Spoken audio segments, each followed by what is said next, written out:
So the inspiration, other than to finish my degree, of course, my master's degree, it's I've been listening to a lot of a musician called Anat Cohen. She's a brilliant clarinetist from Israel, and she's done a lot of this kind of post-bop kind of music, and I thought I want to write something fairly similar to that, I think. So that's the inspiration behind it. And of course it's clarinet, bass, keys, your standard jazz quartet setup nowadays, I think. So it's very different to everything we've ever done together before, I think.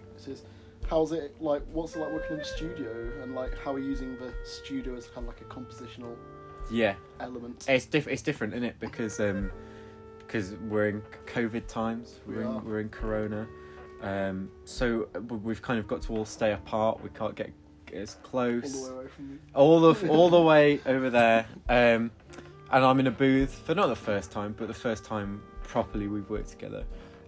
So that aspect's really, really different, but kind of the compositional control that comes with that is so much better. Yeah, I think full isolation between all the parts for the first time ever. I think it gives you a bit more to say with your language as well as the kind of language that we're using in the studios. Do you also want to have a quick run through the musicians you've got playing with you today? I'd love to.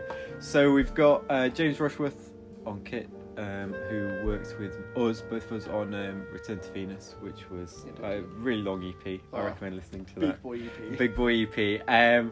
We've got Toby Barrowcliff on bass, and he did play bass and guitar and tam and all sorts of rain stick, all sorts of percussion in Return to Venus again. So we've got that core setup back, and we're welcoming for the first time Aaron Green on piano.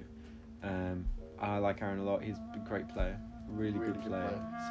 And he's just kind of fitted into our band, even though we were doing completely different stuff, so it's kind of like almost reforming a band. We're basically a separate band compared to Return to Venus, and Aaron's fitted in really well. It's very different music as well, isn't it? Yeah, it is very different music. We're stemming from the same place but completely different. Yeah, it's gone down a different sort of way. I remember coming into uni and really listening to a lot of Chet Baker and Paul Desmond, all that cool jazz, West Coast jazz scene. And then I got onto Coltrane and all modal jazz. I literally kind of followed it through almost as if it was a timeline from there. And now that we're at this point, we reached the kind of free jazz height, the almost pseudo imitation of Coltrane's Interstellar Space.